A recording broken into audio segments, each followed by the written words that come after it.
আজকে আমরা খুব সহজ পদ্ধতিতে দশমিকের গুণ শিখব।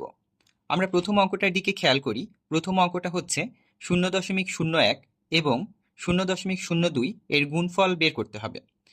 তো দশমিকের গুণের ক্ষেত্রে আমরা সবসময় মনে রাখব যে দশমিক বাদে যা থাকবে সেটা প্রথমত গুণ করে নেব। তাহলে আমরা এখানে লিখে ফেলি, প্রথম পদের ক্ষেত্রে দশমিক যদি বাদ দেই তাহলে থাকে হচ্ছে 0.01 এবং দ্বিতীয় পদের ক্ষেত্রে দশমিক বাদ দিলে থাকে হচ্ছে 0.02। এখন এটা আমরা নর্মালি গুণ করব। আমরা সবাই জানি যে যে কোনো অঙ্ক বা সংখ্যার বাম দিকের শূন্যের কোনো ভ্যালু নাই। তাহলে এখানে একের বাম দিকে যে দুইটা শূন্য আছে এটার কোনো ভ্যালু নাই, এবং এখানে দুইয়ের বাম দিকে যে দুইটা শূন্য আছে এটারও কোনো ভ্যালু নাই। তাহলে 1 আর 2 আমরা যদি নর্মালি গুণ করে ফেলি তাহলে রেজাল্ট আসছে কত? 2। এখন এখানে আমরা 2 বসাই।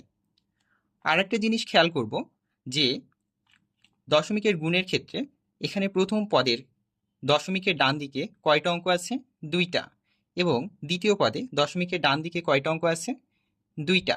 তাহলে আমি যে রেজাল্ট বের করব, অর্থাৎ গুণ করে যে রেজাল্ট বের হবে, সেখানে দশমিকের ডান দিকে 2 + 2 = 4টা পদ থাকবে। কিন্তু আমরা পদ পেয়েছি কয়টা, বা অঙ্ক পেয়েছি কয়টা? অঙ্ক পেয়েছি জাস্ট একটা। তাহলে বাকি তিনটা কি বসবে? শূন্য। তাহলে বাকি তিনটা আমরা শূন্য বসিয়ে দিলাম, এবং এখানে দশমিক। এখন দশমিকের বাম দিকে আমরা চাইলে ইচ্ছামতো একটা শূন্য দিতেও পারি, না দিলেও কোনো সমস্যা নাই। এখন আমরা সমস্যা 2-এ আসি।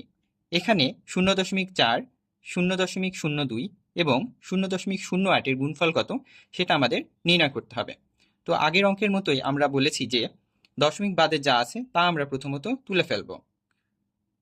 0.02 এবং এখানে আছে 0.08। আমরা জানি যে যে কোনো অঙ্কের বা সংখ্যার বাম দিকে শূন্যের কোনো ভ্যালু নাই, তাহলে এগুলো কেটে দিলাম। তাহলে এটা যদি আমরা নর্মালি গুণ করে ফেলি তাহলে রেজাল্ট আসছে কত? 64। এখন এখানে আমরা 64 বসিয়ে ফেলি। ওকে, এখন হিসাব করব যে এই প্রথম পদের ক্ষেত্রে দশমিকের ডান দিকে কয়টা অঙ্ক আছে? একটা। এইটাই কয়টা অঙ্ক আছে ডান দিকে?